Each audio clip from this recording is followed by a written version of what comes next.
اعوذ باللہ من الشیطان الرجیم بسم اللہ الرحمن الرحیم ولوطا اذ قال لقومه اتأتون الفاحشة ما سبقکم بها من احد من العالمین۔ اور ہم نے حضرت لوط علیہ السلام کو ان کی قوم کی طرف بھیجا جبکہ انہوں نے اپنی قوم سے یہ کہا کہ تم لوگ ایسا فاحشہ اور ایسی بے حیائی کا کام کرتے ہو جس کو تم سے پہلے پوری دنیا والوں میں سے کسی نے بھی نہیں کیا۔ انکم لتأتون الرجال شہوۃ من دون النساء، کہ تم لوگ شہوت اور خواہش نفس پوری کرنے کے لیے عورتوں کو چھوڑ کر مردوں کے پاس آتے ہو۔ بل انتم قوم مسرفون، بلکہ بات یہ ہے کہ تم حد سے آگے نکلنے والے لوگ ہو۔ وما كان جواب قومه الا ان قالوا اخرجوهم من قريتكم، اور ان کی قوم کا جواب صرف اتنا ہی تھا کہ ان لوگوں نے آپس میں یہ کہا کہ ان لوگوں کو اپنے شہر سے نکال دو۔ انہم اناس یتطہرون، کیونکہ یہ لوگ بڑے پاک باز بنتے ہیں۔ فَأَنْجَيْنَاهُ وَأَهْلَهُ إِلَّا امْرَأَتَهُ، سو ہم نے حضرت لوط علیہ السلام کو اور ان کے اہل کو اپنے عذاب سے بچا لیا مگر ان کی بیوی کو کہ وہ عذاب سے نہ بچی۔ كَانَتْ مِنَ الْغَابِرِينَ، کیونکہ وہ پیچھے رہ جانے والوں میں سے تھی۔ وَأَمْطَرْنَا عَلَيْهِمْ مَطَرًا، اور ہم نے ان لوگوں پر ایک خاص قسم کی پتھروں کی بارش برسائی۔ فَانظُرْ كَيْفَ كَانَ عَاقِبَةُ الْمُجْرِمِينَ، تم لوگ دیکھو کہ مجرم لوگوں کا انجام کیا ہوا۔ وَإِلَى مَدْيَنَ أَخَاهُمْ شُعَيْبًا، اور مدین کی طرف ان کے بھائی شعیب علیہ السلام کو بھیجا۔ قال، انہوں نے آ کر یہ کہا، یا قوم اعبدوا اللہ ما لکم من الہ غیرہ، کہ اے میری قوم کے لوگو تم اللہ کی عبادت کرو، اس کے علاوہ کوئی اور عبادت کے لائق ہی نہیں ہے۔ قد جاءتکم بینۃ من ربکم، تم لوگوں کے پاس تمہارے رب کی طرف سے واضح نشانی دلیل آ چکی ہے۔ فَأَوْفُوا الْكَيْلَ وَالْمِيزَانَ، سو تم لوگ ناپ اور تول کو پورا پورا کیا کرو۔ وَلَا تَبْخَسُوا النَّاسَ أَشْيَاءَهُمْ، اور لوگوں کی چیزوں میں کمی مت کرو۔ وَلَا تُفْسِدُوا فِي الْأَرْضِ بَعْدَ إِصْلَاحِهَا، اور زمین میں اس کی اصلاح کے بعد فساد بگاڑ نہ پھیلایا کرو۔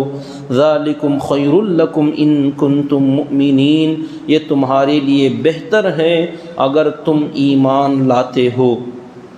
ولا تقعدوا بكل صراط توعدون، اور تم راستوں پر نہ بیٹھا کرو لوگوں کو ڈراتے ہوئے۔ وتصدون عن سبیل اللہ من آمن به، اور جو اللہ پر ایمان لائے ہیں اللہ کے راستے سے تم روکتے ہو۔ وَتَبْغُونَهَا عِوَجًا، اور تم اس کے اندر کجی تلاش کرتے ہو۔ وَاذْكُرُوا إِذْ كُنْتُمْ قَلِيلًا فَكَثَّرَكُمْ، تم اللہ کی نعمتوں کو یاد کرو جب تم بہت تھوڑے سے تھے اللہ نے تمہیں زیادہ کر دیا۔ وَانظُرُوا كَيْفَ كَانَ عَاقِبَةُ الْمُفْسِدِينَ، اور تم دیکھو کہ فساد مچانے والوں کا انجام کیا ہوا۔ محترم بزرگ عزیز دوستو، پیچھے سے حضرات انبیاء کرام علیہم السلام کا تذکرہ گزر رہا ہے، چل رہا ہے۔ سب سے پہلے حضرت نوح علیہ السلام کا، پھر قوم عاد کا، پھر قوم ثمود کا اللہ تعالیٰ نے تذکرہ فرمایا۔ یہاں چوتھے نمبر پر حضرت لوط علیہ السلام کا تذکرہ اللہ نے فرمایا ہے۔ حضرت لوط علیہ السلام حضرت ابراہیم علیہ السلام کے بھتیجے تھے۔ ان کا بھی اصل شہر عراق تھا۔ عراق کے بازو میں ایک چھوٹا سا شہر تھا بابل، اصل میں عراق کے مغربی حصے میں بابل شہر کے رہنے والے حضرت ابراہیم علیہ السلام، اور انہی کے خاندان کے تھے، انہی کے بھتیجے تھے حضرت لوط علیہ السلام۔ فآمن لہ لوط، اللہ نے فرمایا حضرت ابراہیم علیہ السلام نے جب لوگوں کو دین کی دعوت دی، جو کہ ان کا پورا گھرانہ، پورا قبیلہ بت پرستی کا شکار تھا، خود والد بت گر تھا، بت بناتا تھا اور بتوں کو بیچتا تھا، تو حضرت ابراہیم علیہ السلام نے پوری قوم کو بتوں سے منع کیا، عبادت سے، خرید و فروخت سے، سب چیزوں سے۔ تو بالآخر اس کا نتیجہ نکلا نمرود، آتش نمرود کے نتیجے کی شکل میں، کہ نمرود نے آگ جلائی اور اس میں جلانے کی کوشش کی۔ تو بالآخر باپ نے اور پوری قوم نے بھی کہا کہ تم ہمارے یہاں سے نکل جاؤ۔ حضرت ابراہیم علیہ السلام کے والد نے خاص کر یہ کہا لَأَرْجُمَنَّكَ، کہ اگر تم اپنی ان حرکتوں سے باز نہیں آئے، قوم کو برا بھلا کہتے رہے، ہمارے بتوں کو، ہمارے خداؤں کو برا بھلا کہتے رہے، تو ہم تمہیں پتھروں سے پیٹ پیٹ کر مار ڈالیں گے، باپ نے کہا اپنے بیٹے سے۔ تو بالآخر حضرت ابراہیم علیہ السلام اس بستی کو چھوڑ کر بابل شہر اور عراق ملک سے نکل کر ہجرت کر کے چلے۔ تو اس وقت میں ان کی بیوی اہلیہ محترمہ حضرت سارہ اور ان کے بھتیجے حضرت لوط علیہ السلام، بس ان 3 آدمیوں کا قافلہ شہر بابل سے، عراق سے نکل پڑا۔ عراق سے ہجرت کرتے ہوئے سیریا، جو ملک شام کہلاتا ہے، آج کل سیریا اسے کہتے ہیں، تو ملک شام سیریا کی طرف روانہ ہو گئے۔ ملک شام میں جب نہر اردن کے پاس پہنچے، تو اردن نہر کے پاس پہنچنے کے بعد اللہ تعالیٰ نے حضرت ابراہیم علیہ السلام کو کنعان نامی شہر میں، جو بیت المقدس کے قریب میں ہے، بیت المقدس جو اس وقت میں اسی نام سے یاد کیا جاتا تھا، اب وہاں ملک بنا فلسطین، تو اس موقع پر بیت المقدس اس مسجد کے نام سے، مسجد اقصیٰ یا بیت المقدس کے نام سے یاد کیا جاتا تھا۔ تو اس کے قریب میں نہر اردن کے قریب کنعان نامی شہر میں بسنے کا اللہ نے حکم دیا حضرت ابراہیم علیہ السلام کو۔ بعد میں اللہ تعالیٰ نے حضرت لوط علیہ السلام کو بھی نبی بنایا، نبوت عطا فرمایا، تو ان کو اللہ تعالیٰ نے ذمہ داری دی، کنعان سے تھوڑی سے دوری پر 5 شہر تھے، ان 5 شہروں میں کیپٹل سٹی، ان کا جو بڑا شہر تھا وہ تھا سدوم۔ اس شہر سدوم کی طرف اللہ تعالیٰ نے حضرت لوط علیہ السلام کو نبی بنا کر بھیجا۔ تو پہلے کے انبیاء کرام اپنے قوموں کے لیے، اپنے قبیلوں کے لیے، خاندانوں کے لیے، بستیوں کے لیے، شہروں کے لیے بن کر آتے تھے، ان کا کام محدود ہوتا تھا، بس اس بستی کے لوگوں کو سمجھانا آپ کا کام، اس قبیلے والوں کو سمجھانا آپ کا کام۔ تو اس طریقے سے ایک ایک شہر، ایک ایک علاقہ، ایک ایک بستی، ایک ایک قبیلے کے لیے اللہ نے بھیجا۔ تو حضرت لوط علیہ السلام 5 بستیوں کی طرف، ان میں جو بڑا شہر ہے سدوم، تو سدوم کے علاقے میں حضرت لوط علیہ السلام کو بیت المقدس کے قریب کنعان شہر کے دوسری طرف میں موجود تھا، اللہ تعالیٰ نے وہاں ان کو نبی بنا کر بھیجا۔ اب حضرت لوط علیہ السلام کے بارے میں اللہ تعالیٰ فرماتے ہیں وَلُوطًا، اور حضرت لوط کو بھی ہم نے بھیجا، اذ قال لقومہ، جب کہ انہوں نے اپنی قوم سے آنے کے بعد اپنی قوم کے پاس ہی کہا اتأتون الفاحشہ۔ اب یہاں قوم جو بت پرستی کرتی تھی، ایک اللہ کو چھوڑ کر جو عبادت کرتی تھی، اس کا تذکرہ نہیں ہے یہاں پر۔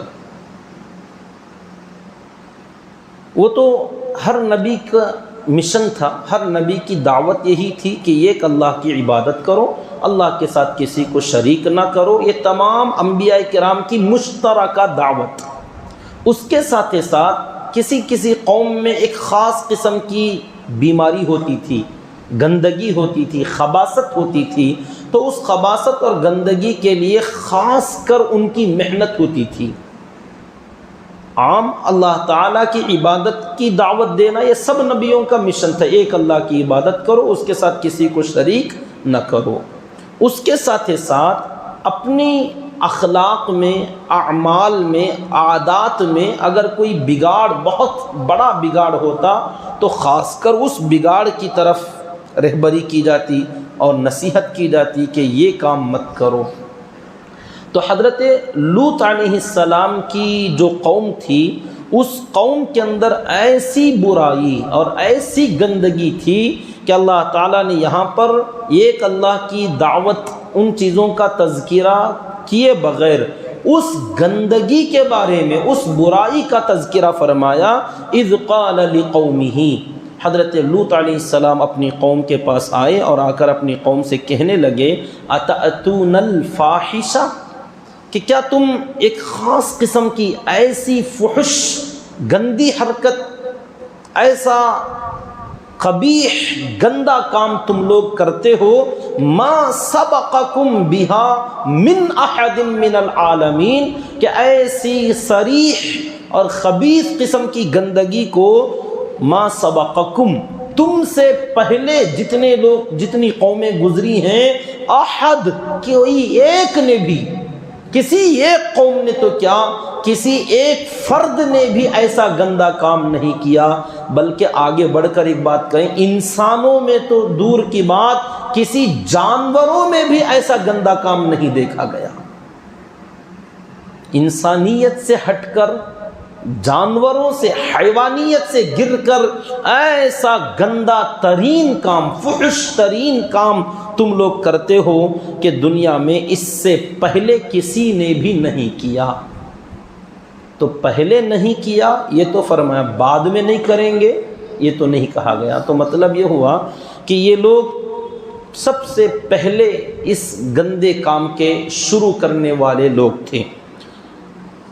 بنو امیہ کے ایک حاکم، ایک خلیفہ عبد الملک، انہوں نے ایک مرتبہ ایک جملہ کہا کہ اگر قرآن میں قوم لوط کا تذکرہ اللہ نہ کرتے، اگر قوم لوط کی گندگی اور ان کی اس غلطی کا تذکرہ قرآن میں نہ ہوتا تو میں کبھی سمجھ ہی نہیں سکتا تھا کہ کوئی انسان ایسا بھی کام کر سکتا ہے۔ میرا ذہن تک نہیں جا سکتا تھا، میرے خیال میں بھی یہ بات نہیں آ سکتی تھی کہ کیا انسان ایسی بھی غلطی کرے گا۔ غلطی کیا تھی؟ اللہ نے آگے بیان فرمایا۔ حضرت لوط علیہ السلام نے لوگوں سے کہا انکم لتأتون الرجال شہوۃ من دون النساء، کہ اپنی شہوت رانی کے لیے، اپنی نفسانی خواہش پوری کرنے کے لیے، دیکھیے اللہ تعالیٰ نے انسان کو جب بنایا ہے تو اس کی جو ضروریات اللہ تعالیٰ نے بندے کے ساتھ لگایا ہے، ان ضروریات کو پورا کرنے کا پورا انتظام بھی اللہ نے اپنی طرف سے کیا ہے۔ اللہ نے انسان کا پیٹ بنایا تو پیٹ کے لیے آگ، پیٹ کی آگ، بھوک مٹانے کے لیے، اس آگ کو بجھانے کا انتظام اللہ تعالیٰ نے، غذا کا، کھانے پینے کی چیزوں کا، پیاس اللہ نے بنایا، پیاس بجھانے کا انتظام اللہ نے فرما دیا۔ آدمی کو اگر ہوا، سانس کی ضرورت اگر پڑی تو اللہ تعالیٰ نے اس سانس کے باقی رکھنے کے لیے ہوا کا انتظام آٹومیٹک اللہ تعالیٰ نے اپنی طرف سے کیا ہے کہ اس میں انسان کو کسی قسم کی جد و جہد کی، محنت کی ضرورت ہی نہیں پڑتی۔ تو اگر انسان کو تھکن ہوتی ہے تو تھکن دور کرنے کے لیے نیند کا انتظام یہ اللہ نے اپنی طرف سے کیا ہے۔ نیند کہیں بنائی نہیں جاتی، نیند کسی فیکٹری میں، کسی کارخانے میں، کسی جگہ پر، کسی خانقاہ میں، مسجد میں، مدرسے میں بکنے کی چیز، بٹنے کی چیز نہیں ہے کہ بھئی کسی کتنی نیند چاہیے یہاں سے لے جاؤ۔ اللہ تعالیٰ نے اپنی طرف سے اس کا آٹومیٹکلی انتظام فرما دیا کہ بندے تھکتے ہیں تو تھکن دور کرنے کا انتظام ہے۔ وَجَعَلْنَا نَوْمَكُمْ سُبَاتًا، کہ تمہارے آرام کی چیز ہم نے نیند کو بنایا کہ تھکن دور کرنے کے لیے، سو جاؤ تھکن ختم ہو جائے گی۔ تو اسی طریقے سے جتنی ہماری ضروریات ہیں، جب اللہ نے ضرورت لگایا ہے تو ضرورت کو پورا کرنے کا انتظام بھی خالق کائنات نے خود اپنی طرف سے فرما دیا۔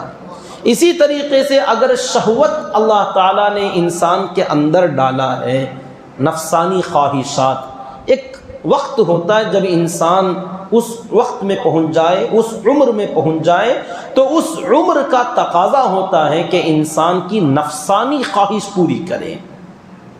اب دیکھیے یہ ضروریات اللہ تعالیٰ نے فرشتوں میں نہیں رکھا، نہ انہیں پیٹ ہے نہ انہیں شہوت ہے، یعنی مطلب پیٹ تو ہوگا ان کا جو بناوٹ اللہ نے بنائی ہے، لیکن انہیں بھوک نہیں لگتی، پیاس نہیں لگتی، شہوت نہیں ہوتی۔ تو اللہ تعالیٰ نے یہ ان کی ضروریات کو نکال دیا ہے، وہ نہ کھاتے ہیں نہ پیتے ہیں، نہ انہیں شہوت ہوتی ہے، وہ کیا چیز ہے وہ جانتے بھی نہیں کہ وہ شہوت کیا ہوتی ہے، بھوک کیا ہوتی ہے، پیاس کیا ہوتی ہے۔ اللہ تعالیٰ نے ان کے اندر سے وہ چیز نکال دیا ہے۔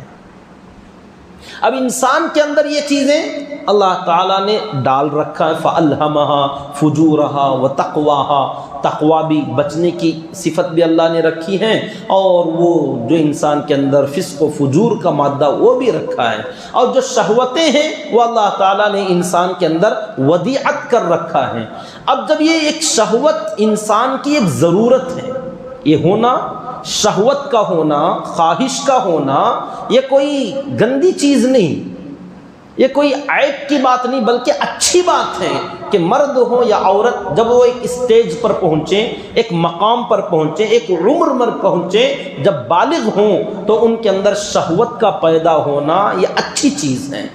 ہاں عیب ہے شہوت کا نہ ہونا، یہ عیب سمجھا جائے گا کہ آدمی مرد یا عورت بالغ ہو گئے مگر ان کے اندر شہوت ہی نہیں ہوتی، کیونکہ اللہ تعالیٰ نے انسان کے اندر یہ چیز رکھا ہے، نسل انسانی کو بڑھانے کا یہ سسٹم اللہ نے اپنی طرف سے بنایا ہے۔ لیکن اس شہوت کو پورا کرنے کا طریقہ، جیسے کھانے پینے میں بھی اللہ نے بنا، کھانا اللہ نے بنایا ہے، مگر کھانے کا کیا طریقہ کہ اس کھانے کو تم حاصل کیسے کرو گے؟ اپنی محنت سے، اپنی کمائی سے، اپنی زراعت سے، جو تم کر سکتے ہو حلال طریقے سے کماؤ اور اپنی بھوک مٹاؤ۔ یہ نہیں کہ بھوک لگی تو جس کا ملا اس کا اٹھا کے کھا لیا، چرا لیا، چوری کر لیا، ڈاکہ ڈال لیا، ہڑپ لیا۔ بھوک مٹانے کا ایک طریقہ ہے حلال طریقے سے کھاؤ، کلو حلالا طیبا، حلال چیز ہو، پاکیزہ چیز ہو۔ اسی طریقے سے جب انسان کی شہوت ابھرے تو شہوت کو پورا کرنے کا بھی اللہ تعالیٰ نے نظام بنایا، مرد کے لیے عورت کا اور عورت کے لیے مرد کا انتظام اللہ نے فرمایا، اور ان کے لیے بھی اللہ تعالیٰ نے کچھ شرائط، حدود و قیود رکھے، کنڈیشنز رکھے کہ ان شرائط کے ساتھ اللہ کا نام لے کر، اللہ کے نام پر ایک معاہدہ کیا جائے، ایک عہد کیا جائے، آپس میں ڈیل ہو، ایجاب ہو، قبول ہو، اور اس کے لیے کچھ انسان آپس میں بیٹھ کر اس کی گواہی دیں، گواہ موجود ہوں کہ ان دونوں نے آپس کی رضامندی سے ایک دوسرے کو اپنے لیے حلال کیا ہے اللہ کا نام لے کر، کہ بھئی اللہ کے حکم کے مطابق کوئی آپس میں خود نکاح کر لیں، یا درمیان میں کوئی قاضی یا کوئی ایجاب و قبول کرانے والا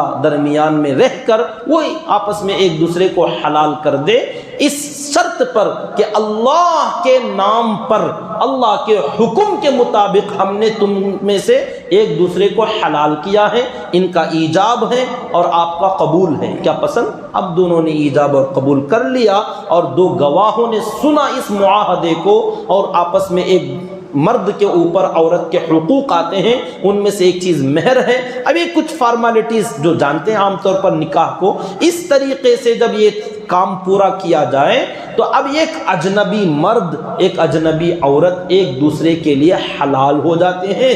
اب اپنی جو شہوت ہے اسے پورا کرنے کا اللہ تعالیٰ پوری طریقے سے اجازت دیتے ہیں کہ اب تمہارے لیے اپنی نفسانی خواہشات پورا کرنا جائز ہے، بلکہ اسے ثواب کی چیز اللہ نے بنا دیا۔ نکاح کے بعد مرد اور عورت کا ملنا، ہم بستری کا کرنا، صحبت کا کرنا، اب یہ کوئی عیب کی چیز نہیں، یہ کوئی گناہ کی بات نہیں، بلکہ اسے تو ثواب قرار دیا۔ کچھ لوگوں کو اس میں بھی شک ہوتا ہے کہ شاید یہ بھی گندا کام ہو، غلط کام ہو۔ حدیث پاک میں آتا ہے جب میاں بیوی مرد اور عورت نکاح کے بعد آپس میں حلال طریقے سے جب دونوں ملتے ہیں، ہر ملاقات پر ایک زنا سے بچنے کا ثواب ملتا ہے۔ کیونکہ اگر انسان حلال طریقے میں نہ جاتا، حرام طریقے سے اپنی خواہش پوری کرتا تو زنا ہوتا۔ اب یہ حلال طریقے سے اپنی ضرورت پوری کر رہا ہے تو زنا سے بچنے کا ثواب اس بندے کو ملتا ہے۔ تو اس کتنی دیکھیے اللہ تعالیٰ کا احسان ہے، انسان اپنی ضرورت پوری کرے، اپنی خواہش پوری کرے اور اس پر اسے ثواب بھی ملے۔ تو یہ اللہ تعالیٰ کا رحم ہے، کرم ہے کہ تمہاری ضرورتوں کو پورا کرنے کا ہم نے ایسا سسٹم بنایا، یہ طریقہ ہے۔ اب بندہ اس طریقے کے مطابق اپنی خواہش اور ضروریات کو پورا کرے، کوئی گناہ کی بات نہیں، بلکہ یہ تو ثواب کی بات ہو جائے گی۔ مگر جب انسان اس طریقے سے ہٹ کر نکاح کیے بغیر چاہے وہ عورت سے تعلقات قائم کر لے، ناجائز طریقے سے ریلیشن شپ آدمی بنا لے اور ایسے ہی رہنے لگ جائیں، نکاح نہیں، وہی کام بندہ تھوڑا سا ایجاب قبول کرے، گواہوں کی موجودگی میں کام کرے، مہر ادا کر دے، اب وہ حلال ہو جائے گا۔ اگر اتنا کام نہیں کیا، اللہ کے نام پر ایک دوسرے کو حلال نہیں کیا، تو یہی کام حرام کہلائے گا اور اس کی سخت ترین سزا دنیا میں بھی آخرت میں بھی اللہ تعالیٰ نے رکھا ہے۔ اسی میں سے جب جیسے مرد اور عورت اپنی خواہشات اور ضروریات بغیر اللہ تعالیٰ کے بتائے ہوئے طریقے کے پورا کرتے ہیں، گناہ ہیں، ایسے ہی اللہ تعالیٰ نے ضرورت پورا کرنے کے لیے مرد اور عورت کا نظام بنایا۔ لیکن جیسے آج کل کے زمانے میں تو بہت عام ہو چکا ہے مغربی فیشن، جس کو انگریزوں نے اتنا پھیلایا، اتنا عام کر دیا، اور خاص کر جب سے موبائلوں کا زمانہ شروع ہوا تب سے تو نوجوانوں میں، بچوں میں، بوڑھوں میں، مردوں اور عورتوں میں یہ چیزیں اب ڈھکی چھپی تو نہیں رہیں۔ ہو سکتا ہے بڑے حضرات، بوڑھے حضرات، پرانے حضرات کے لیے یہ باتیں تھوڑا شرم کی لگیں، تھوڑا سا جھجک کی باتیں محسوس ہوں، لیکن نیو جنریشن کے لیے تو یہ کامن چیزیں ہیں، یہ تو کوئی عجیب بات ہے ہی نہیں، یہ تو بہت عام باتیں ہیں۔ جب سے موبائلز ہاتھ میں آئے ہیں نا، تب سے تو بچوں کے لیے یہ بات عام سی بن گئی ہے۔ تو یہ کوئی ڈھکی چھپی بات ہو سکتا ہے بڑے لوگوں کے لیے، پرانے لوگوں کے لیے ہوں، بوڑھے حضرات کے لیے ہوں، لیکن اس زمانے میں یہ کوئی ڈھکی چھپی بات نہیں رہی۔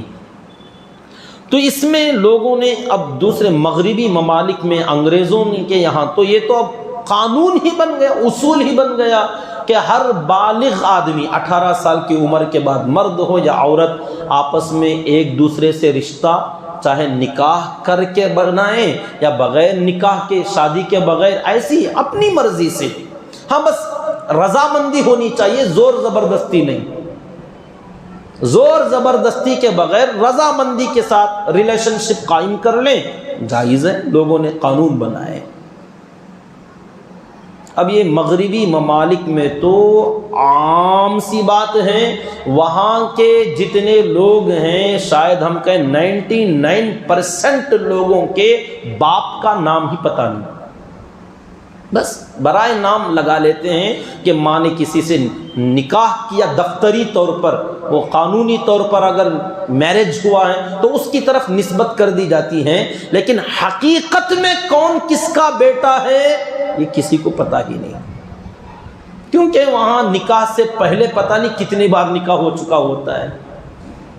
ایک آدمی سے تعلق میں ہیں، وہ قانونی طور پر ایک شوہر ہے، لیکن غیر قانونی ہزاروں مرد ہو سکتے ہیں، اور مرضی سے، اپنی خواہش سے، مرد بھی اسے برا نہیں سمجھتا، عورت بھی اسے برا نہیں سمجھتی۔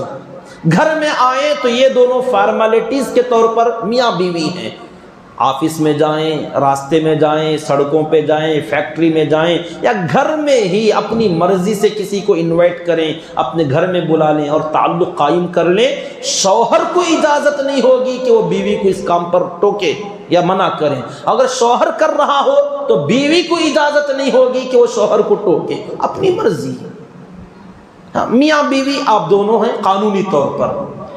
یہ عجیب و غریب اور پٹانگ قانون لوگوں نے بنا ڈالا، یہ تو تھا ہی، مگر ساتھ میں آگے چل کر کریلا نیم چڑھا، اس سے بھی گندا قانون دنیا نے یہ بنا لیا، لوگوں نے یہ بنایا کہ بھئی یہ تو مرد اور عورت کا مسئلہ تھا، آپس میں مرد مرد، عورت عورت، گے سسٹم لوگوں نے بنا ڈالا کہ اگر آپس میں اگر مرد مرد نکاح کرنا چاہیں یا آپس میں ایک دوسرے سے ریلیشن قائم کرنا چاہیں، لڑکیاں اگر ریلیشن شپ قائم کرنا چاہیں، اس کی بھی اجازت ہے۔ اور لڑکی نکاح کر لے، اجازت ہے، لڑکا نکاح کر لے، شادی کر لے، میرج، نکاح تو نہیں، میرج کر لے، شادی کر لیں، قانونی طور پر لکھائی پڑھائی ہو جائے کہ ہم دونوں آپس میں میاں بیوی ہیں، لڑکیاں میاں بیوی، اجازت ہے، وہ بھی قانون بنا دیا۔ ہمارے یہاں بھی، اس ملک میں بھی، کہ گے اجازت ہے۔ اللہ حفاظت فرمائے۔ یہ ایسا گندا قانون، یہ اللہ تعالیٰ نے جو سسٹم بنایا فطرت سلیمہ کے خلاف، انسانیت کے خلاف، اللہ تعالیٰ نے جو نظام بنایا تھا اس سارے نظام کو درہم برہم کر ڈالا، چوپٹ کر ڈالا کہ ایسی گندگی دنیا کے اندر خباثت اور غلاظت پھیلا ڈالی کہ اس کام کی شروعات جس قوم نے کیا وہ قوم سدوم ہے۔ اسے بعض حضرات علماء غلطی سے حضرت لوط علیہ السلام کی طرف نسبت کرتے ہیں اور کہتے ہیں قوم لوط، اور اس گندے کام کو بعض لوگوں نے لواطت کہا، اور اس گندے کام کے کرنے والوں کو لوگ لوطی کہتے ہیں۔ یہ بہت صریح غلطی ہے۔ حضرت لوط علیہ السلام کا نام استعمال کرنا اور ان کی طرف گندگی والے کام کی نسبت دینا، یہ بہت گندی حرکت ہے۔ قوم کی یہ غلطی تھی، حضرت لوط علیہ السلام کا نام کیوں استعمال کیا جائے؟ گے عمل کو عربی میں کچھ لوگوں نے وہ لکھا لواطت کہا، مرد مرد کا آپس میں خواہش پوری کرنے کو لواطت کہا۔ یہ حضرت لوط علیہ السلام کی طرف منسوب ہوتا ہے کہ حضرت لوط علیہ السلام کی قوم کا کام، کہ بھی اس کے اندر قوم نے گندگی مچائی تو حضرت لوط علیہ السلام کا نام کیوں استعمال کیا جائے؟ لوط تو حضرت ایک نبی کا نام ہے، حضرت لوط علیہ السلام کا نام ہے، تو قوم سدوم ہے وہ، تو انہوں نے یہ غلاظت دنیا میں پھیلائی۔ سب سے پہلے اس گندگی کو دنیا میں لانے والے، اس گندگی کا ایجاد کرنے والے یہی قوم تھے، حضرت ابراہیم علیہ السلام کے زمانے کے، حضرت لوط علیہ السلام کی قوم۔ تو اللہ تعالیٰ نے فرمایا، حضرت لوط علیہ السلام اپنی قوم سے کہنے لگے کہ تم ایسا گندا کام کرنے لگے ہو، ما سبقکم بہا من احد من العالمین، کہ پوری دنیا میں تم سے پہلے کسی نے بھی ایسا گندا، ایسا فحش کام نہیں کیا۔ انکم لتأتون الرجال شہوۃ من دون النساء، وہ گندا کام یہ ہے کہ تم لوگ اپنی خواہش پوری کرنے کے لیے عورتوں کے بجائے مردوں کے پاس آتے ہو۔ بل انتم قوم مسرفون، بلکہ بات یہ ہے کہ تم لوگ حد سے نکل جانے والی قوم ہو، تم حد پھلانگ چکے ہو، تم وور کر چکے ہو، تم اپنی باؤنڈری کود چکے ہو، پار کر گئے ہو، تو اس کا مطلب یہ کہ تم عذاب کو دعوت دینے لگ گئے ہو۔ اللہ تعالیٰ نے اس قوم کو دو طریقوں سے سمجھایا۔ ایک یہ کہ دیکھو گندا کام، کوئی بھی گناہ کا کام بندہ جب کرتا ہے تو ایک وجہ، ایک سبب اس کا ہو سکتا ہے، شریعت کے اعتبار سے نہیں، عرف کے اعتبار سے وہ یہ ہوگا کہ بھئی ماحول ایسا ہی ہے، آج کل زمانہ ایسا چل رہا ہے، ماحول کی وجہ سے کسی بندے نے کوئی غلط کام کیا تو شریعت تو اسے مجبوری نہیں کہتی، عذر نہیں سمجھتی، لیکن ہو سکتا ہے عرف کے اعتبار سے، یعنی لوگوں کے ذہنوں کے اعتبار سے اس کو ایک مجبوری سمجھا جائے گا۔ جیسے کوئی بچہ اللہ نہ کرے کسی کا چوری کر لے، اب لوگ دیکھیں گے اور گھر والے اگر وہ اس سے نفرت کرتے ہیں، انہیں یہ کام پسند نہیں ہے، تو اپنے بچے سے یہی کہیں گے ارے کیسے عادت پڑ گئی جی تم نہ، یہ کون کرتا ہے چوری؟ اب لوگ کہیں گے اس کے ساتھ میں جو فرینڈس ہیں نا، اس کے دوست احباب، ان کی صحبت کا اثر، ان کے ساتھ رہ کر اس نے یہ کام سیکھ لیا۔ تو اب یہ لوگ اس کو عذر سمجھتے ہیں کہ ہمارا بچہ تو صحیح تھا، ماحول نے بگاڑ دیا۔ اب یہ شریعت میں عذر تو نہیں ہے، یہ شریعت اس کو عذر نہیں سمجھتی کہ ایسے ماحول میں آپ گئے ہی کیوں، لیکن عرف لوگ یہ کہتے ہیں ہاں بھی آج کل کا زمانہ ایسا ہی، اسکولوں میں جاتے ہیں، محلے میں جاتے ہیں، آپس میں ایک دوسرے سے ملنے کی وجہ سے یہ خرابی ہوگی، دیکھا دیکھی سیکھ چکا ہوگا۔ اب کوئی بچہ یا کوئی آدمی یا کوئی لڑکا ایسا کام کرتا ہے جسے فیملی والے، گھر والے شاک میں آ جاتے ہیں کہ ایسا کام بھئی کوئی بھی نہیں کرتا، تم کہاں سے سیکھ گئے یہ کام؟ کس نے سکھایا؟ کس نے بتایا؟ ایسا کام تو کوئی کرتا ہوا دیکھا ہی نہیں ہم نے، کون ہے تمہارا ساتھی جو اس کام کو کرتا ہوا تم نے دیکھا ہو؟ اب کوئی بھی نہیں، تم پہل یہ کام شروع کر رہے ہو، تو یہ عرف کے اندر بھی اسے مجبوری نہیں سمجھا جاتا، ارے پہلا کام تم ہی ہو ایسا کرنے والے، ہمارے پورے خاندان میں کسی نے نہیں کیا۔ اب یہ جو غلطی ہے نا، جس کا ماحول ہی نہیں ہے، ایسی جگہ پر کوئی نئے سے غلطی کرنے والا، اسے اللہ تعالیٰ نے فرمایا ما سبقکم بہا من احد من العالمین، یہ ایسی غلطی ہے کہ ایسی غلطی کا ماحول ہی نہیں تھا، تم لوگوں نے اس کام کو شروع کیا۔ تو نہ شریعت میں یہ کوئی عذر ہے، نہ عرف میں یہ کوئی عذر ہے۔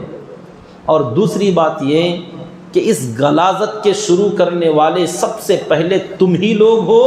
اب اس کے بعد دنیا میں جتنے لوگ جہاں جہاں یہ گندگی کا کام کریں گے، ان سب میں تمہارا حصہ لگے گا،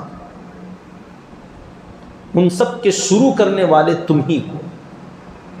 تو دو طریقوں سے اللہ نے سمجھایا کہ تمہارے اس گندگی کا سبب کوئی نہیں، اور اس گندگی کا ایجاد کرنے کے بعد پوری دنیا کے گناہوں میں تمہارا حصہ ملے گا۔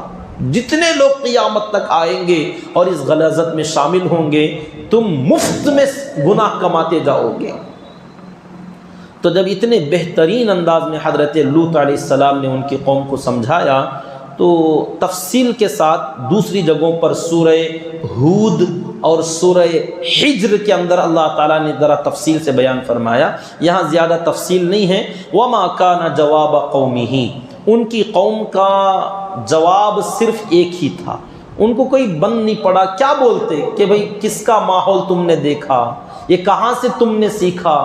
وہ جیسے پہلی قوموں کے لیے کہتے تھے ہمارے باپ دادا سے ہم نے سیکھا ہے بت پرستی، شرک کرنا۔ اب ان کے پاس ایسی کوئی دلیل نہیں تھی، تو ان کا ایک ہی جواب تھا۔ اللہ نے فرمایا وَمَا كَانَ جَوَابَ قَوْمِهِ إِلَّا أَن قَالُوا، ان کی قوم کا جواب صرف اتنا تھا کہ انہوں نے آپس میں ایک دوسرے سے ہنسی مذاق کرتے ہوئے کہنے لگے اخرجوہم من قریتکم، بھئی یہ جو بہت پاک صاف لوگ ہیں، یہ لوگ، ان کو ہمارے قریے سے، ہماری بستی سے نکال دو، یہ کہیں اور چلے جائیں، اگر ان کو ہمارے یہاں رہنا ہے تو ہماری گندگیوں کے ساتھ رہنا ہے، ہم جو کرتے ہیں دیکھ کے خاموش رہنا ہے، اگر پسند نہیں آتا چپ ہو جاؤ، اور اگر روکنا ہی ہے تو تم ہمیں مت روکو، یہاں سے نکل جاؤ، کہیں اور چلے جاؤ۔ لوگ کہنے لگے ان کو بھگاؤ بھی ہمارے گاؤں سے، انہم اناس یتطہرون، کیونکہ یہ لوگ بہت پاک صاف لوگ ہیں،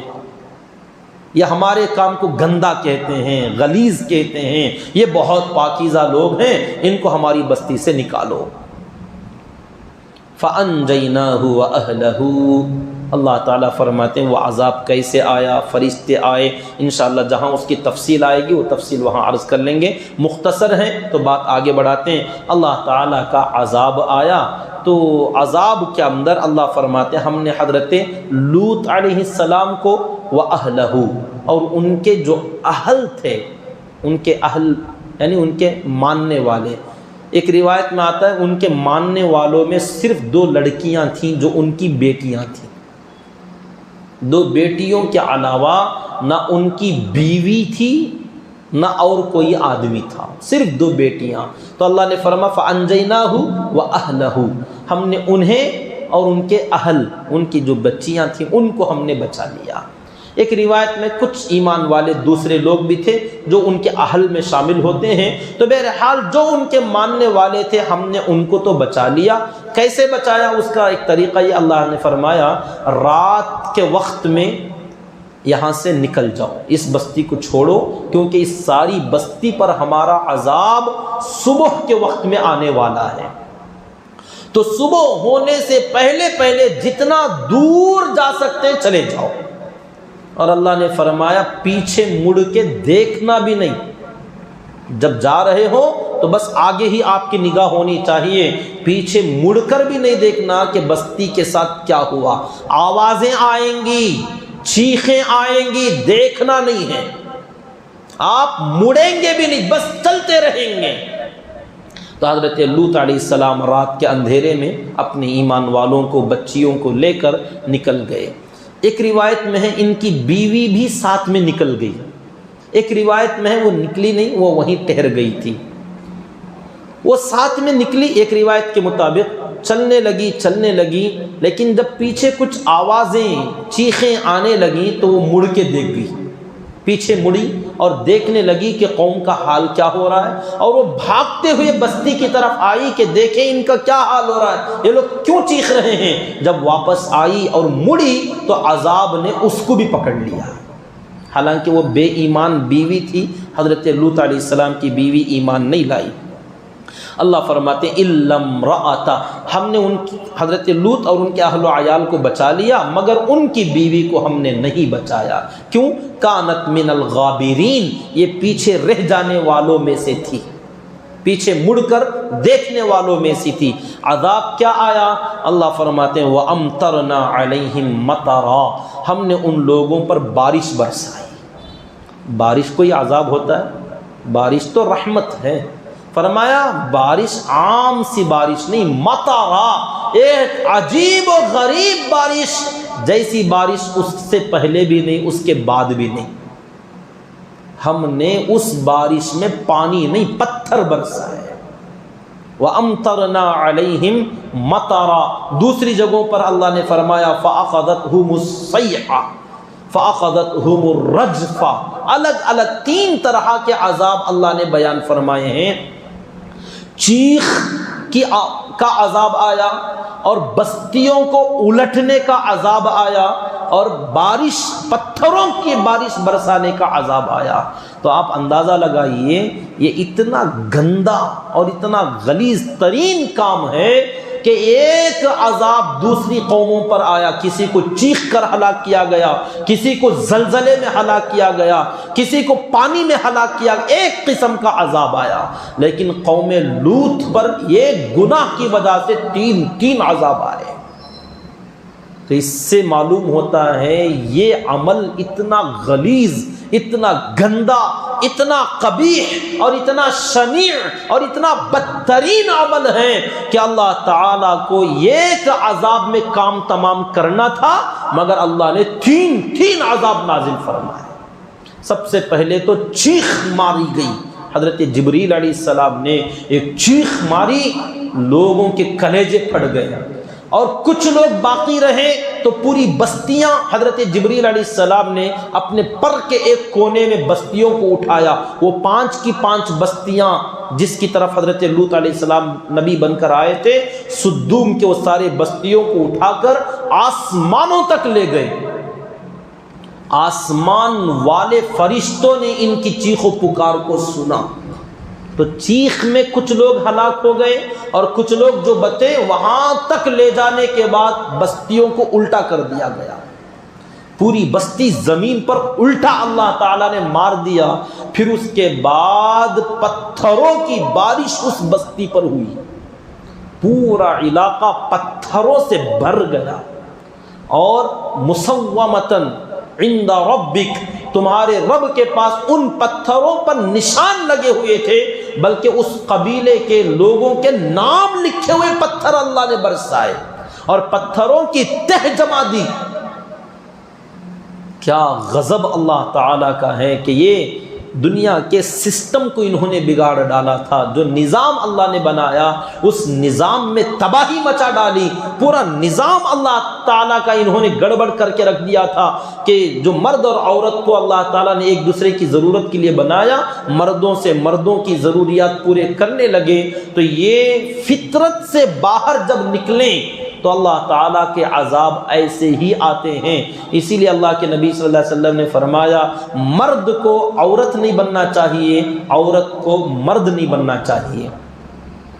مرد اور عورت نہیں بننا مطلب جنس تبدیل کرنا نہیں، آپریشن کروانے سے منع نہیں کیا جا رہا ہے، بلکہ وہ تو بہت بعد کی بات ہے، صرف مرد کو عورت کے طرح جسم یا لباس یا حلیہ بھی نہیں بنانا چاہیے، اور عورت کو مرد کی طرح کا لباس، جو آج تو عام فیشن ہے، مرد عورتوں کا لباس، چال ڈھال، طریقے، حلیے، چہرے، کیا بتائیں۔ اللہ حفاظت فرمائے، اللہ رحم فرمائے کہ قوم لوط کا ہی، وہ قوم سدوم جو ہیں، انہی لوگوں نے یہ رواج بنایا تھا اپنے چہروں کو بگاڑنے کا، داڑھیوں کو منڈوانے کا، اور اپنے چہروں کو عورتوں کی طرح بنانے کا۔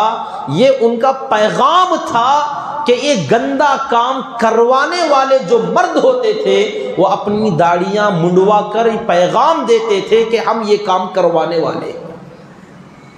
آج تو پوری دنیا میں فیشن ہے، اور اسی طریقے سے عورتوں کا مردوں کا لباس پہننا، جینس پہننا، ٹائٹ لباس پہننا، چھوٹے چھوٹے کپڑے پہننا، ٹی شرٹس اور شرٹس کا پہننا، بلکہ اس سے بھی آگے اللہ رحم فرمائے یہ جو تنگ اور چست لباس جو پہنا جاتا ہے، اور مردوں کی بناوٹ جو بنائی جاتی ہے، ہیئر اور اپنے بال کٹ کرنا، کٹنگ ایسی شکل بنانا کہ مرد میں اور عورت میں فرق ہی نہ نظر آئے، یہ سب اسی قوم سے متعلق کام ہے۔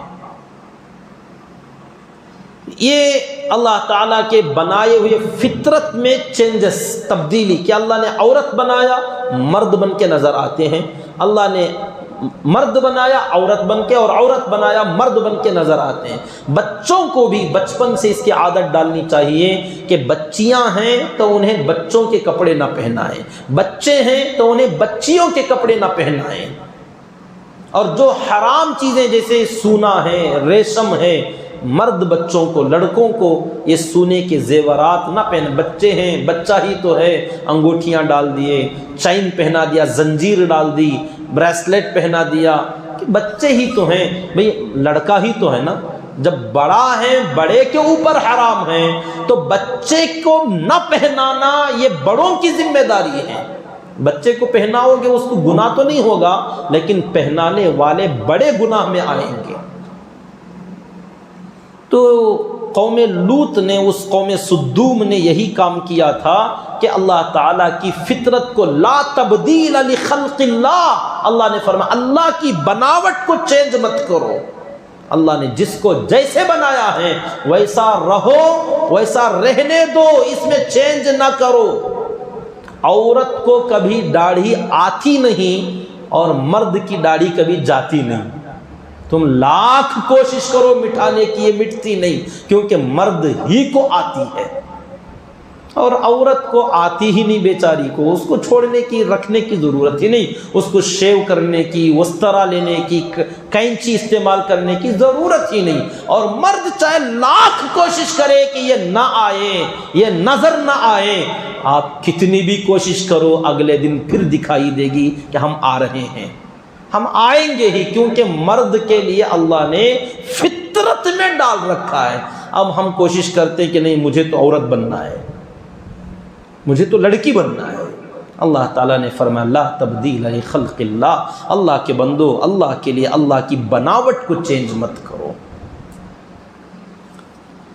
اور یہ جب سے لوگوں نے اس کا نام فیشن رکھا تب سے لوگ اس میں یہی وہ کوئی ماحول ایسا بنا دیا جاتا ہے جسے کہتے ہیں نکٹوں کی بستی میں ناک والا چلا گیا تو پورے نکٹے مل کر نکو نکو چھیڑنے لگے۔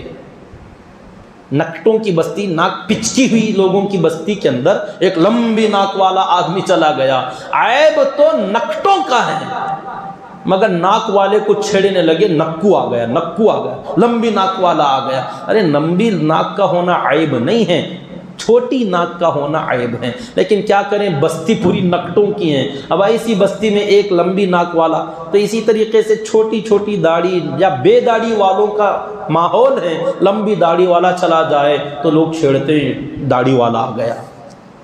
ارے اللہ کے بندو، اللہ نے کوئی مرد ایسا نہیں بنا جس کو داڑھی اگتی نہ ہو۔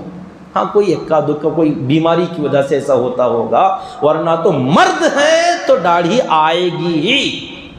اب یہ آنا عیب نہیں ہے، نہ آنا عیب ہے، نہ رکھنا عیب ہے، تو اس فطرت کو چینج مت کرو۔ اللہ تعالیٰ اس سے بہت ناراض ہوتے ہیں، اتنی ناراضگی فرمایا باقی تمام قوموں کو ایک ایک عذاب میں ہلاک کیا، اس فطرت میں چینجز کرنے والوں کو تین عذاب، اور وہ عذاب آج بھی باقی ہے، ختم نہیں ہوا۔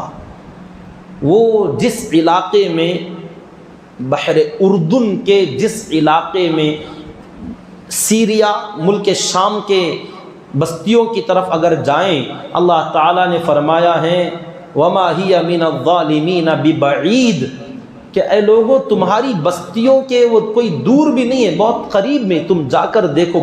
عرب والوں سے، مکہ اور مدینے والوں سے اللہ تعالیٰ نے فرمایا یہ کوئی زیادہ دور نہیں ہے، ملک شام کا تمہارا رحلت الشتاء والصیف، ملک شام ملک یمن تمہارا آنا جانا رہتا ہے نا، تو اس سفر میں تم دیکھو وہ بستیاں تمہیں ملتی ہیں۔ بستی تو نہیں ملتی، وہ جگہ نہیں ملے گی آپ کو، کیونکہ اس جگہ پر جب بارش ہوئی پتھروں کی، وہ جگہ دھستی چلی گئی، دھستے دھستے وہ علاقہ سمندر میں مل گیا، اور سمندر میں بھی اس کی سطح جہاں پر وہ قوم پر عذاب آیا تھا وہ سمندر کی عام سطح سے بہت گہری ہے۔ وہ اللہ نے اتنا گہرا گڑھا بنا دیا اس جگہ پر، عام جو سمندر کا لیول ہے گہرائی کا، اس جگہ کا لیول اور دھسا ہوا ہے، اور وہاں پر ایک خاص قسم کا پانی ہے، یہ پانی دوسرے پانی میں مکس نہیں ہوتا، اور صرف اتنا علاقہ جہاں تک وہ اللہ کا عذاب آیا تھا اس پورے جگہ پر ایک خاص قسم کا زہریلا پانی ہے۔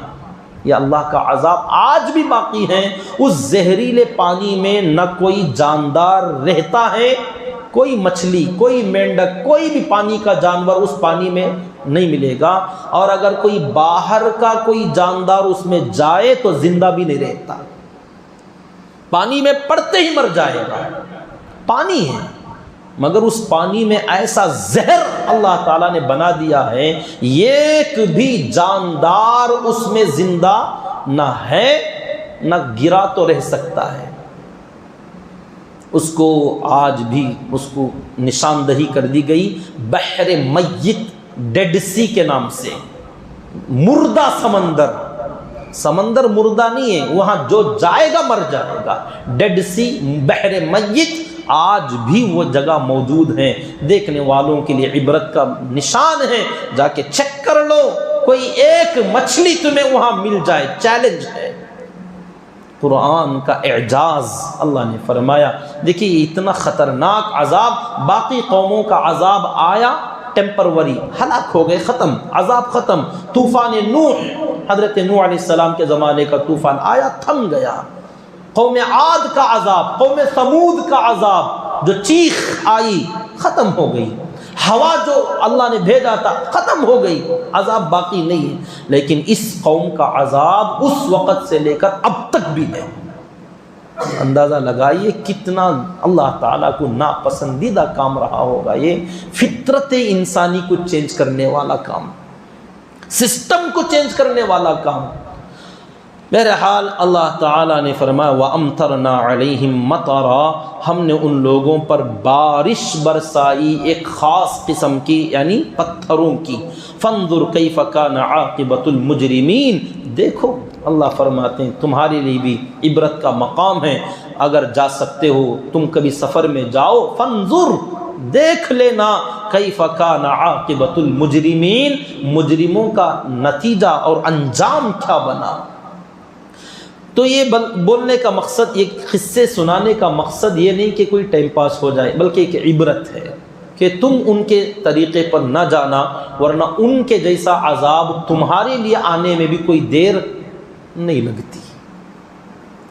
اب ایسا ہی کام اگر اللہ نہ کرے اس امت میں سے کوئی ایمان والے کرتے ہیں تو حضرات فقہاء کرام کے مسلک الگ الگ ہیں۔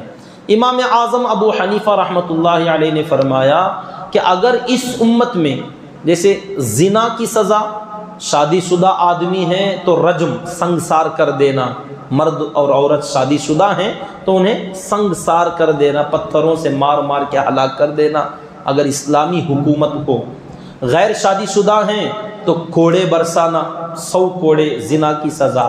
یہ تو زنا، مرد اور عورت ناجائز طریقے سے خواہش پوری کریں تو ان کی یہ سزا ہے۔ اب مرد اگر اپنی خواہش پوری کریں، یہ جو گندا کام ایجاد کیا گیا، گے اگر اپنایا گیا تو ان کی کیا سزا ہے؟ تو امام اعظم ابو حنیفہ رحمۃ اللہ علیہ نے فرمایا جو سزا اللہ نے اس قوم کے شروع کرنے والوں کو اللہ نے سزا دیا، وہی سزا ان کو بھی دینا چاہیے۔ اب وہ سزا کیسے دیں گے، چیخیں گے کیسے، بارش کیسے برسائیں گے؟ تو فرمایا ایسے لوگوں کو پہاڑ کے اوپر لے جانا چاہیے، بستی جو اللہ نے الٹا کر دیا تھا تو پہاڑ کے اوپر سے دھکا دے کے نیچے گرانا چاہیے، اور جب نیچے گریں تو پتھروں سے ان کے اوپر بارش کرنی چاہیے۔ انسان لوگ مل کر پتھر اتنے برسائیں جیسے ان کی قوم کے اوپر اللہ نے بارش پتھروں کی برسائی، ایسا کام کرنے والوں کو بھی ایسے پہاڑ سے گرا کر پتھر برسا کر مارا جائے، یہ ان کی سزا ہے۔ یہ تو دنیا کی ہے، آخرت کا کیا ہوگا؟ الامان والحفیظ۔ یہاں تو اللہ تعالی رحمان الدنیا ہے، یہاں تو اللہ کا رحم بہت پھیلا ہوا ہے، تب یہ سزا ہے۔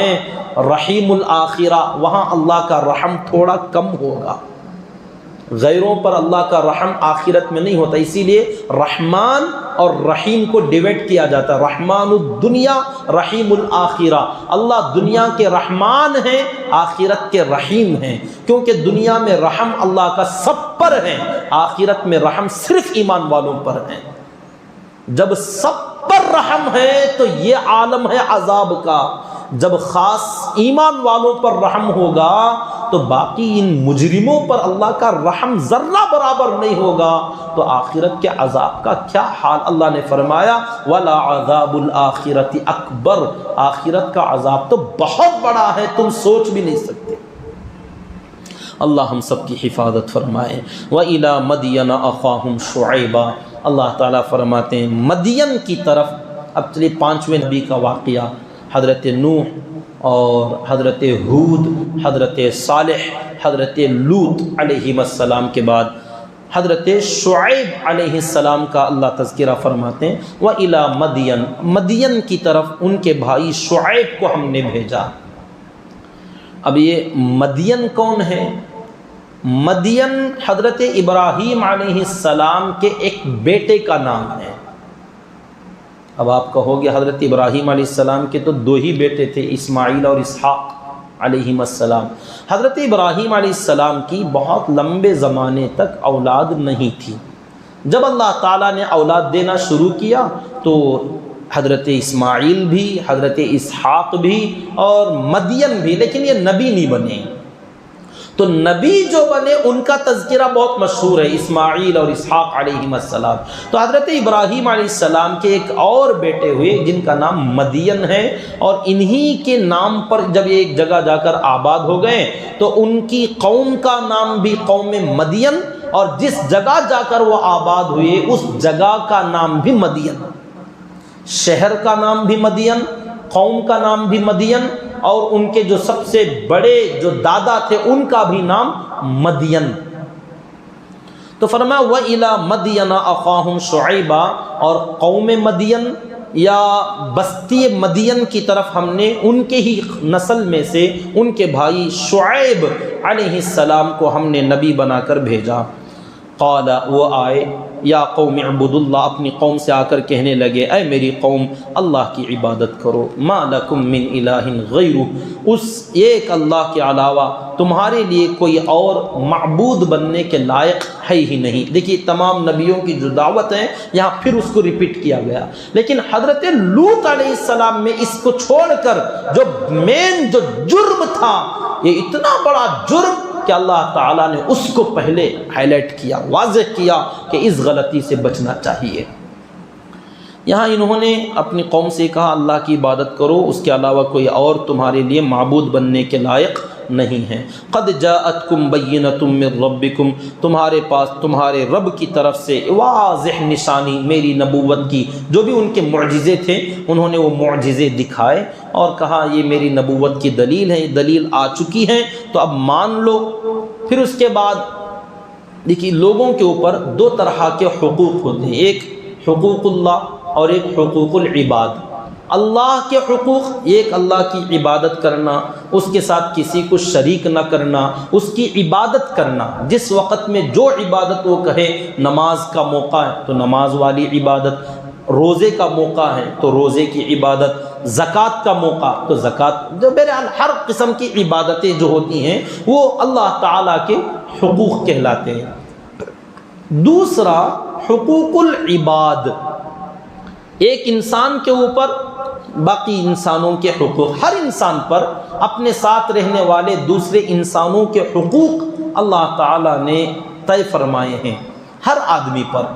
تم ایک جگہ پر رہ رہے ہو تو تمہارے اڑوس پڑوس کا تمہارے اوپر حق بنتا ہے، پڑوسیوں کا حق۔ تم کسی کی اولاد ہو تو تمہارے اوپر اپنے ماں باپ کا حق بنتا ہے۔ تم کسی کے باپ بنے ہو، ماں بنے ہو تو تمہارے اوپر اپنی اولاد کا حق بنتا ہے۔ تم کسی کے بھائی ہو تو اپنے بھائیوں اور بہنوں کا تمہارے اوپر حق بنتا ہے۔ تم چھوٹے ہو تو تمہارے اوپر اپنے بڑوں کا حق، تم بڑے ہو تو اپنے چھوٹوں کا حق بنتا ہے۔ تو بہرحال انسان کے اوپر اللہ تعالیٰ نے باقی تمام انسانوں کے کچھ حقوق متعین فرمائے جسے حقوق العباد کہتے ہیں۔ دونوں کی ادائیگی بہت ضروری ہے، حقوق اللہ بھی ضروری، حقوق العباد بندوں کے حقوق کی ادائیگی بھی ضروری۔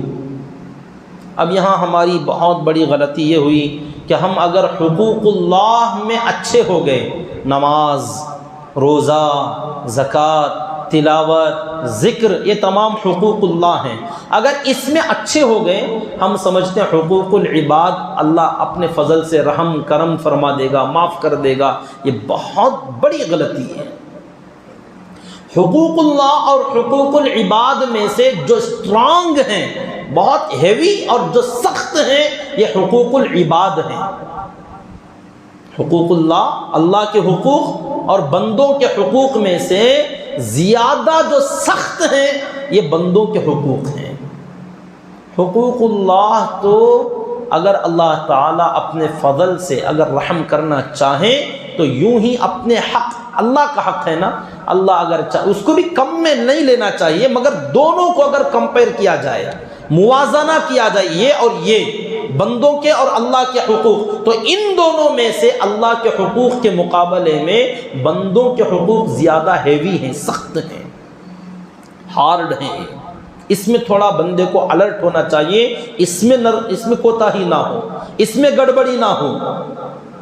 اللہ کے حقوق میں بھی بندہ گڑبڑی نہ کرے، اس میں کوشش کرنی چاہیے یہ بھی پورے ہوں، مگر اس میں اگر 19-20 جسے کہا جاتا ہے، تھوڑا بہت اگر اونچ نیچ ہو جاتی ہے، امید رکھی جا سکتی ہے اللہ سے کہ اللہ اپنا حق، اللہ کو ویسی بھی ضرورت تو نہیں ہے، اللہ چاہیں تو اپنا حق یوں ہی معاف کر دیں گے، چھوڑ دیں گے، لیکن جو بندوں کا حق ہے نا، اللہ تعالیٰ فرماتے ہیں جس کا حق لیا ہے اس کو ادا کرو، تمہارا اور اس کا معاملہ آپس میں تم ڈیل کر لو۔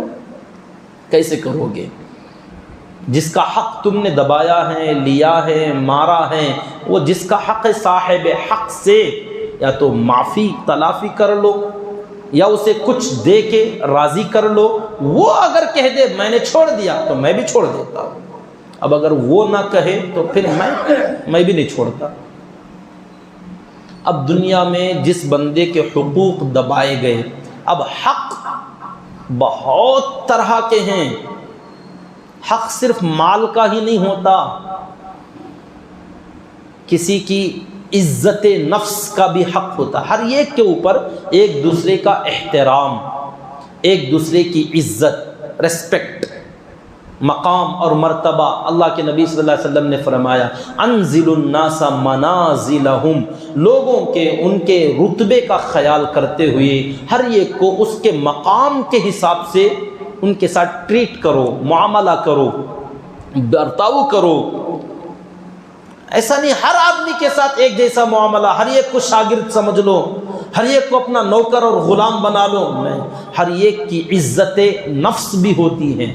اللہ کے نبی صلی اللہ علیہ وسلم نے حجۃ الوداع کے موقع پر فرمایا کہ لوگوں کے مالوں، ان کی جانوں اور ان کی عزتوں کو حرام کیا گیا تمہارے اوپر، کہ کسی کا مال ناحق طریقے سے مت لو، کسی کی جان ناحق طریقے سے مت لو، اور کسی کی عزت و آبرو کو لوگوں کے سامنے مت اچھالو، حرام ہے۔ مال کا بھی حق، جان کا بھی حق، عزت و آبرو کا بھی حق، اور اسی طریقے سے ایک دوسرے کو وقت دینے کا حق، ایک دوسرے کی تربیت کا حق، پرورش کا حق، ایک دوسرے کے دیکھ بھالی کا حق، بہت طرح کے حقوق ہیں۔ کسی کو ایذا اور تکلیف نہ پہنچانے کا حق۔ اب تکلیف نہ پہنچانے میں آپ کے کسی اچھے برتاؤ سے بھی، جیسے آپ کی خوشی سے، آپ کے کسی فنکشن سے کسی اڑوس پڑوس کو تکلیف نہ پہنچے، جیسے آپ کے گھر کا سالن، آپ اپنا گھر چلا رہے ہو لیکن اللہ کے نبی صلی اللہ علیہ وسلم نے فرمایا آپ کے گھر کے سالن کی خوشبو کسی پڑوسی کو تکلیف میں نہ ڈالے، یہ بھی اس کا حق بنتا ہے۔ اب یہاں تک ہمارا ذہن کیا جائے گا، ارے میرے گھر کا جی میں کھاتوں پیتوں، مجھے کون بولنے والا۔ اللہ کے نبی صلی اللہ علیہ وسلم نے فرمایا تم پڑوس میں رہتے ہو، تمہارے پڑوس میں بھی کچھ لوگ ہیں، اپنے گھر کی خوشی میں، اپنے گھر کے پکوان میں دوسرے کو تکلیف نہ ہو۔ ہاں اب خوشبو کو کون کنٹرول کرے گا بھائی، اب اس کے لیے کون سی الماریاں بنائیں، کون سے آلے بنائیں، کون سی کھڑکیاں بوچیں، وہ تو کوئی بھی بند کر لو، خوشبو تو جا کر رہے گی۔ تو فرمایا خوشبو کو بند نہیں کر سکتے، جب خوشبو گئی تو اس کے پیچھے تھوڑا سالن بھی بھیج دو، تھوڑا سالن کا ایک کٹورا دے دو۔ خوشبو جب گئی ہے تو دو چار ٹکڑے، دو چار بوٹی، دو چار ٹکڑے گوشت ہی صحیح، سالن ہی صحیح جو تم نے بنایا ہے اپنے پڑوسی کو دے کر بھیجو، اس تکلیف کا مداوع ہو گیا۔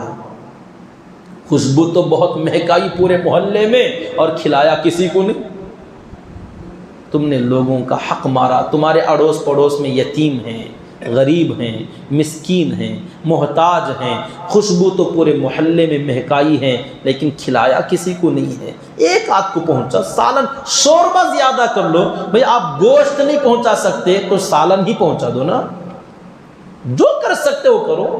تو حقوق ہر قسم کے، میاں بیوی کے حقوق، کہ تم اپنی بیوی کو کتنا ٹائم دیتے، وقت تم نے ایک دوسرے کے لیے قربان کر دیا ہے۔ اب آج کل تو موبائل میں اتنے مگن ہو گئے کہ بازو میں بیوی کو وقت دینے کا خیال نہیں رہتا کہ موبائل پکڑے پکڑے کب سو گئے۔ ایک شوہر دسترخوان پر بیٹھ کر روٹی توڑا اور سالن میں ڈبو کے کھاتے ہوئے موبائل دیکھ رہا تھا، دیکھتے دیکھتے کھاتے ہوئے کہنے لگا بیگم بہت زیادہ موبائل استعمال کر رہی ہو تم آج کل، سالن میں نمک ڈالنا بھول جاتی ہو، دیکھو کتنا پھیکا سالن بنایا۔ تو بیوی نے ہاتھ گھما کے ہاتھ پھرایا اور کہا جناب تھوڑا موبائل سے نظر ہٹائیے، پانی میں بھگو کے کھا رہے ہیں آپ، سالن میں ڈبو کے کھائیے نا۔ پانی میں بھگو کے کھا رہا اور کہتا سالن میں نمک نہیں ڈالتی ہو، کتنا پھیکا بنایا۔ اب اتنا بھی ٹائم ہمارے پاس نہیں کہ دسترخوان پر بیٹھ کر، اللہ کے نبی صلی اللہ علیہ وسلم نے تو یہ تعلیم ہمیں دی تھی، گھر میں آؤ بیوی کو دیکھو مسکراؤ، اسمائل دو ایک۔ لیکن یہ اسمائل تو ہماری پورے محلے میں بٹتی ہے، آفس میں بٹتی ہے، پوری گلیوں میں بٹتی ہے، اجنبیوں ہر غیرے کو دیکھا، آفس میں گئے، بینک میں گئے، ہر ایک میڈم کو مس کو جس کو بھی دیکھا مسکرایا، خواہ مخواہ کی زبردستی کی اسمائل آتی نہیں پھر بھی، اور بیوی کو دیکھتے ناک چڑھا لے، اتنا غصہ، اوہو اسرائیل سر پہ بیٹھے آپ کے۔ کیا طریقہ! اللہ کے نبی صلی اللہ علیہ وسلم نے فرمایا مسکراؤ، تمہارا حق ہے اپنی بیوی کا، مسکرا کے کتنا زمانہ گزرا ہوگا میاں بیوی ایک دوسرے کو دیکھ کر کہ پہلی نظر دیکھیں وہ کیا دیکھنا بڈھی ہو گئی، اب کیا مسکرا۔ اللہ کے نبی صلی اللہ علیہ وسلم نے فرمایا شوہر اپنی بیوی کو دیکھ کر مسکرائے، بیوی شوہر کو دیکھ کر مسکرائے، رب ان دونوں کو دیکھ کر مسکراتا ہے کہ حلال میں یہ دونوں ایک دوسرے کو شیئر کر رہے ہیں، حرام میں ہمارا بڑا دل لگتا ہے اور حلال میں کوئی انٹرسٹ نہیں۔ حق ہے یہ، جو حق مار رہے ہو ان حقوق کا مطالبہ کیا جائے گا۔ دنیا میں کوئی نہ پوچھے لیکن اللہ نے فرمایا یوم القیامہ مالک یوم الدین، انصاف اسی کے لیے ہم نے رکھا ہے کہ جو جس کا حق جتنا مار رہا ہے اس کا حق ہم وہاں دلائیں گے۔ حقوق العباد صرف مال کا مسئلہ نہیں، ایک دوسرے کی عزت، اپنی بیوی کے ساتھ بات چیت کیسے کرتے ہیں، ایک تو ایک بیوی کا مسئلہ ہے، شوہر کو بیوی کیسے بات کرتی ہے، کتنا ادب، کتنا احترام۔ اللہ تعالیٰ نے کہاں تک الرجال قوامون علی النساء، فیشنیبل زمانے کی عورتیں، اب تو فیشن بنا شوہر کو نام سے پکارنے کا، نام تو نام، ارے تورے سے پکارنا بھی فیشن ہے، اور یہ نام مرد جو مرد ہے خوشی سے برداشت کر، میری بیوی ایسا ہجڑے کہیں گے، نامرد کہیں گے، تم مرد نہیں ہو۔ الرجال قوامون علی النساء، بعض مرتبہ تھپڑ لگانا پڑتا ہے کہ یہ غلطی دوبارہ نہیں کرنی چاہیے، میں تیرا خدا ہوں، میں تیرا خدا ہوں، میں مجازی خدا۔ اللہ کے نبی صلی اللہ علیہ وسلم نے فرمایا اگر اللہ تعالیٰ سجدہ کرنے کا حکم کسی کو دیتا تو عورتوں کو حکم دیتا کہ اپنے شوہروں کو سجدہ کرو۔ یہاں تک مقام شوہر کا کہ یہ تیرا پارٹنر نہیں ہے، پارٹنر بنا دیا گیا لیکن یہ تیرے پالنے میں، پوسنے میں، تیری دیکھ بھالی کرنے میں، تیری اچھے برے کا خیال رکھنے میں ایسا ہے جیسے تیرا خدا ہوتا ہے۔ سوچئے اس کو، ہر چیز اپنی کمائی کا حصہ شیئر کرتا ہے، دیتا ہے، کھلاتا پلاتا، بیماریوں میں تیمارداری، لانا دینا، تیرے لیے چھت کا انتظام، اپنے لیے ہو یا نہ ہو، بیوی کے لیے اللہ نے فرمایا ضروری ہے اس کے لیے انتظام کر۔ مجازی خدا تو نہیں لیکن خدا کی طرح جسے کہا گیا، اگر موقع اگر اللہ تعالیٰ اجازت دیتے تو شوہروں کو اجازت دیتے کہ عورتیں اپنے شوہروں کے سامنے سجدہ کریں، تو یہ بات کوئی معمولی بات نہیں، سجدہ تو حکم تو نہیں دیا گیا، اگر ملتا تو ان کو ملتا، تو اندازہ لگائیے مقام کتنا بڑا ہے۔ فیشن ہے، زمانہ ہے کہ ہم نام سے بلاتے ہیں، ارے تورے سے بلاتے ہیں، اور کیا بھی برا نہیں سمجھتے، یہ بڑی گندگی ہے، بڑی غلاظت ہے۔ حقوق ادا کیا کرو، عزت کا خیال کرو، شوہر کو جو مقام جو احترام ملنا چاہیے وہ دینا یہ عورت کی ذمہ داری ہے، نہ دے اس کا بھی حساب لیا جائے گا، قیامت کے دن دلایا جائے گا۔ عزت نفس کا خیال، کسی کی آپ انسلٹ کرتے ہو اس کو معمولی مت سمجھو، سامنے والا بدلہ لے یا نہ لے، اللہ نے فرمایا کیا اجازت ہے تمہیں کہ کسی بندے کو کسی کے سامنے خواہ ذلیل کر دو، انسلٹ کرو کسی کی؟ عزت، ہر ایک کو ریسپیکٹ دو، ہر ایک کو عزت دو، یہ اس کا حق ہے۔ اور بہت سارے اسی طریقے سے بہنوں کا، بیٹیوں کا، اگر بیٹی گھر سے رخصت ہو جائے، شادی ہو جائے، نکاح ہو جائے، اللہ کے نبی صلی اللہ علیہ وسلم، حضرت فاطمہ رضی اللہ تعالیٰ عنہ کوئی دوسرے شہر میں نہیں گئی تھی، پڑوس میں ہی تھی، چند گھروں کے بعد بیٹی کا گھر ہوتا تھا، اکثر آیا جایا کرتی تھی۔ جب بھی بیٹی گھر آتی، کیا اپنی بیٹیوں کو رخصت کیے ہوئے باپ اپنی بچیوں سے معاملہ کیے آج تک؟ بیٹی کا حق ہے کہ اگر بیٹی گھر آتی تو جیسے ہی بیٹی نظر آئی، اللہ کے نبی صلی اللہ علیہ وسلم اٹھ کے کھڑے ہو جاتے، اٹھ کے کھڑے ہوتے، دروازے کے پاس آتے، بیٹی کا استقبال کرتے، ہاتھ پکڑ کر اندر لاتے اور پیشانی پر بوسہ دیتے۔ اب بیٹیاں گھر آتی ہیں، باپ مڑ کے بھی نہیں دیکھتا، کبھی کئی کوئی سو جب بھی بار بار آئے، آپ کو کیا، جب بھی اللہ کے نبی صلی اللہ علیہ وسلم کی بیٹی گھر کے بازو میں جب بھی آتی، آپ اٹھ کے کھڑے ہوتے، استقبال کرتے۔ بیٹی کا حق ہے، باپ حق ادا نہیں کر رہا تو اس حق کا مطالبہ قیامت کے دن کیا جائے گا۔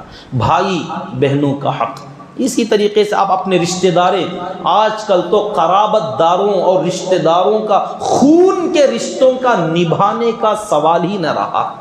فیس بک، ہائے ہائے فیس بک، پہچانو ہمیں، دوستی کرو ہم سے، ایک دوسرے کو انوائٹ کیا جا رہا ہے، بلایا جا رہا ہے، ہاتھ بڑھایا جا رہا ہے کہ آپ مجھ سے دوستی کر لو، مجھ سے دوستی کر لو، پوری دنیا کے لوگوں سے دوستی اور اپنوں سے دشمنی۔ چاچا کس حال میں ہیں، خالہ کس حال میں ہیں، پھوپھی کس حال میں، کیا لینا دینا؟ کزنس کا کیا حال ہے، اپنے چچیرے بھائیوں، خلیرے بھائیوں بہنوں، ان کا کیا حال، کبھی پوچھیں، کبھی خیر خیریت دریافت کریں۔ زکوٰۃ بٹتی ہیں، پوری دنیا کے لوگوں میں تقسیم ہو رہی ہیں، اپنے رشتہ داروں کا کبھی خیال تک نہیں آتا۔ اللہ تعالیٰ نے اولی القربا، قریبی رشتہ داروں کے بارے میں زیادہ تاکید فرمائی کہ خون کے رشتوں کا احترام کرو، وقتاً فوقتاً ان سے خیر خیریت دریافت کیا کرو۔ ماں باپ کا اگر انتقال ہو گیا، بوجھ ہلکا نہیں ہوا، باپ کی جگہ پر چچا آتا ہے، تایا آتے ہیں، چچا اور تایوں سے ملاقات کیا کرو۔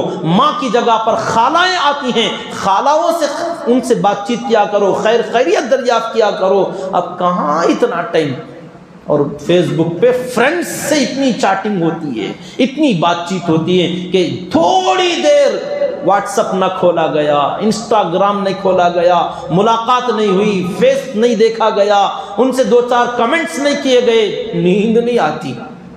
سال سال بیت جاتے ہیں اپنے رشتہ داروں کو ملے ہوئے، یاد تک نہیں آتے۔ حقوق، حق تلفی ہو رہی ہے، حقوق مارے جا رہے ہیں، یہ حقوق العباد ہیں، بندوں کے حقوق اللہ تعالیٰ نے متعین فرمائے۔ اس کو معمولی مت سمجھو، اس کی بہت سخت ضرورت ہے کہ آج دنیا میں یہ جو بگاڑ آ رہا ہے، دنیا کے جو نظام میں خلل پڑ رہا ہے، یہ ہماری ان بد اعمالیوں کی وجہ سے، ایک دوسرے کے حق تلفیوں کی وجہ سے۔ ایسے بہت سارے حقوق کی لسٹ ہے، میں نے تو دو چار گنائے۔ استاذ اور شاگرد، شاگرد کا حق استاذ پر، استاذ کا حق شاگردوں پر، اور اسی طریقے سے اپنے بڑے، اپنے محسن، ان بڑوں کا حق چھوٹوں پر، چھوٹوں کا حق بڑوں کے اوپر۔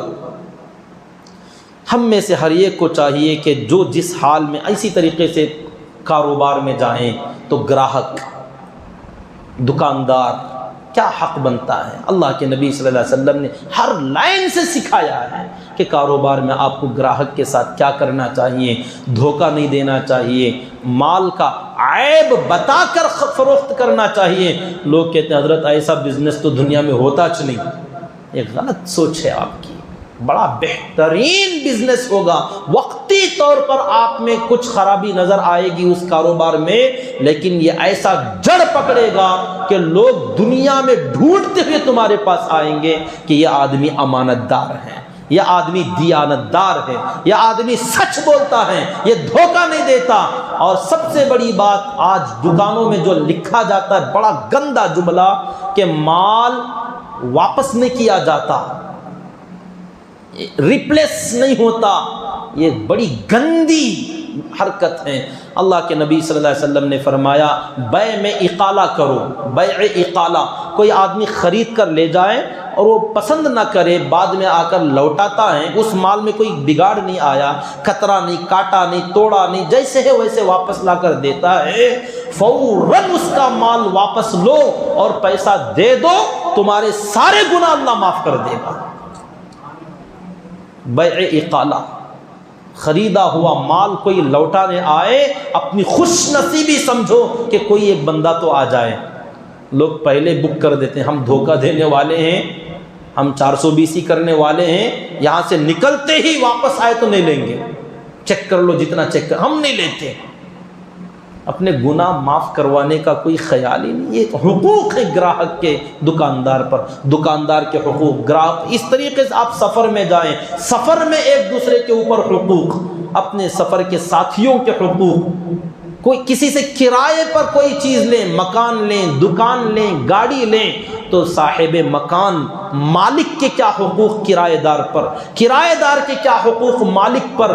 یہ حقوق العباد کی تو لمبی ہسٹری لائن ہے، اس کی لیسٹ ہے، آپ کھولتے جائیں، تلاش کرتے جائیں تو ایسا لگتا ہم تو جکڑے گئے۔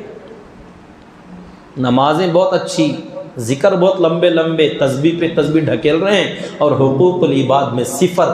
اللہ کے نبی صلی اللہ علیہ وسلم نے فرمایا جانتے ہو تم میں سب سے بہترین آدمی کون ہے؟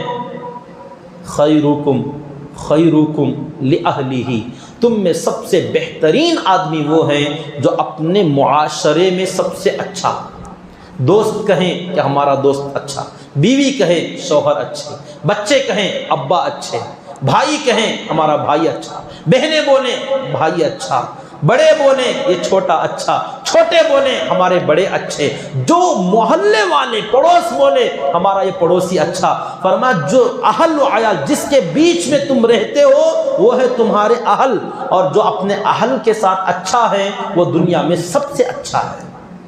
آقا نے یہ نہیں کہا جو لمبی نمازیں پڑھے گا وہ سب سے اچھا، جو بار بار حج کو جائے گا، عمرے کرے گا وہ اچھا، بلکہ آقا نے تو کسوٹی معیار گھس کے دیکھنے کا آلہ بتا دیا کہ سب سے بہترین آدمی وہ ہیں جو اپنے ہم نشینوں میں، اپنے ہم جلیسوں میں، اپنے اہل و عیال میں سب سے اچھا۔ خاندان میں آپ کا نام ہو، لوگ بولے اچھا آدمی، نام بولے تو جھنڈے پہ چڑھانا، پیسے میں نہیں، بیہیویئر میں، برتاؤ، خاندان والے بولے لڑکا ہو تو ایسا، بچہ ہو تو ایسا، بڑا بنے تو ایسا۔ فرمایا اللہ بھی فرماتی یہ سب سے اچھا ہے، اس کی مرنے سے پہلے مغفرت ہو جاتی ہے۔ ہم میں سے ہر ایک کو اس کے اوپر توجہ کرنے کی ضرورت ہے۔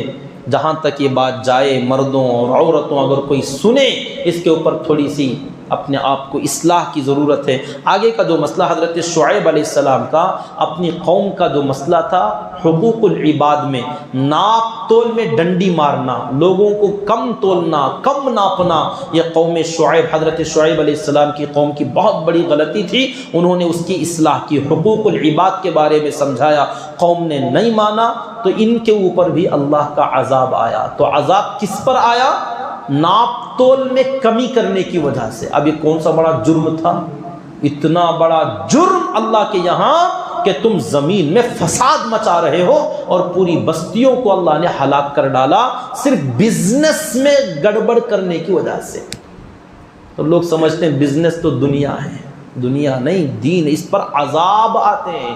کیسا عذاب آیا یہ انشاءاللہ اگلا جمعہ عرض کروں گا، بڑا دردناک، اور لوگ دھوکے میں آ گئے عذاب کے بارے میں کہ ایسا عذاب اللہ نے ایسے لوگوں کو دیا۔ دیکھیے جیسی کرنی ویسی بھرنی، لوگ بزنس میں گراہکوں کو دھوکہ دیتے تھے، اللہ نے جب ان کو پکڑا تو ان کا عذاب بھی دھوکے کا آیا۔ یہ لوگ سمجھنے لگے یہ رحمت ہے، یہ خوشی کی چیز ہے، لیکن اللہ نے دھوکے میں رکھ کر ہلاک کر ڈالا۔